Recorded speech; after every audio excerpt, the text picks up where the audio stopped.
In Dungeons & Dragons, there are gods, there are monsters, there are humans, but most importantly of all, there are legends. And in this video we are going to talk about my favourite D&D legend of all. The most powerful creature in the game. And I'm not talking about a Tarrasque or an ancient golden dragon, I'm talking about my favourite monster in the game. A 2-foot tall kobold with 5 HP named motherfucking Pun Pun.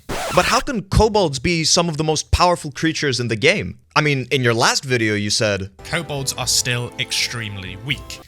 Well, allow me to introduce you to the idea of theoretical optimization. Pun Pun was not someone you could play as, nor really encounter in a normal game of D&D, especially not by today's standards. But let's go back a bit to 2003. The world was extremely different. I wasn't even alive until 1 year later in 2004. Michael Jordan played his final game of basketball in April, and then 2 months later the Cleveland Cavaliers drafted one LeBron James to begin his rookie year in the NBA. And in other news, the first privately funded human spaceflight achieved supersonic flight, Apple released their 3rd generation iPod and iTunes, and everyone dressed like this.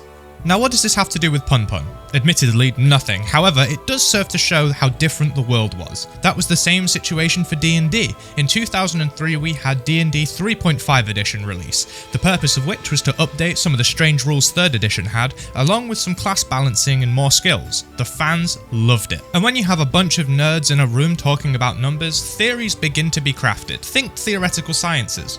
And one of these theories was our beloved Pun Pun the Kobold. But what actually made him so powerful? Well, even with the updates and refinements that 3.5 edition brought to the table, it was still fundamentally broken, and Pun Pun was a prime example of how. So to begin with, Pun Pun starts his journey as a wizard at level 1 as a typical kobold. For his wizard feat we can take endurance, and for his familiar we can take the viper for alertness. Nothing crazy, right? Well, in 3.5 edition there were these little things called templates, the use of which allowed for a monster or character to have a suite of abilities its kind wouldn't usually have. It was mostly a thing to help DMs craft the perfect encounter, as it would increase the creature's CR, meaning you could take any monster and make it better if your players were stronger than they should have been for that monster. So for Pun Pun, we can give him the wonderful template of Divine Minion, which, in simple terms, means that at level 1, Pun Pun can cast Wild Shape as though he were an 11th level druid, which this is already getting kinda wild, but stick around because it gets worse. This is because at level 2, we don't level him up as a wizard, instead he gets a sweet little prestige class.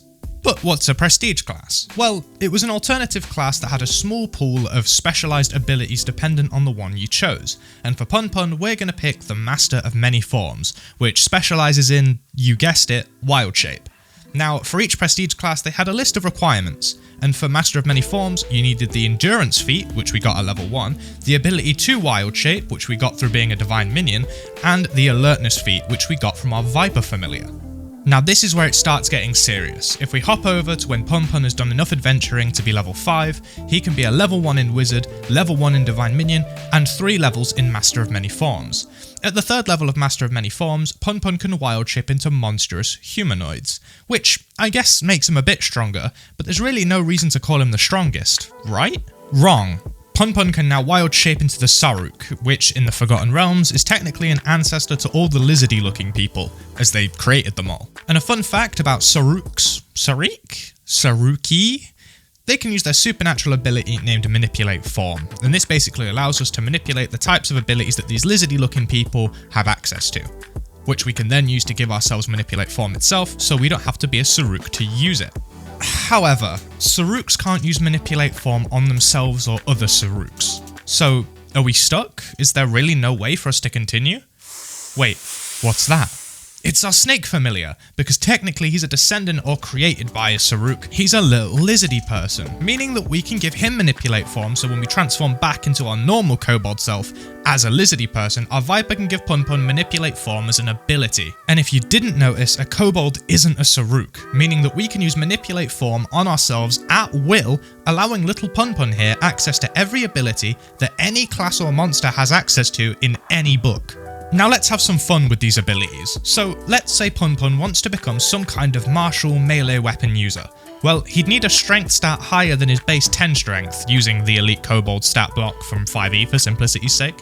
Well, Pun Pun can grant himself the spell Giant Size, which he can cast at will using the 3.5 edition's Spell-like Abilities feature, allowing Pun Pun to cast any spell he likes without using spell slots or components. But instead of using it on himself, he can use it on his Viper, growing it to colossal size, allowing the Viper a plus 32 size bonus to its strength stat. This means that for the average tiny familiar Viper, its strength goes from a 4 to a 36. Now remember when we gave our Viper manipulate form? Well, now Pun can command his Viper to increase his strength score permanently, equal to the Viper's strength score, which is now 36, giving Pun a total of 36 strength. Which this is already kind of insane, giving a level 5 Pun a theoretical plus 13 bonus to strength.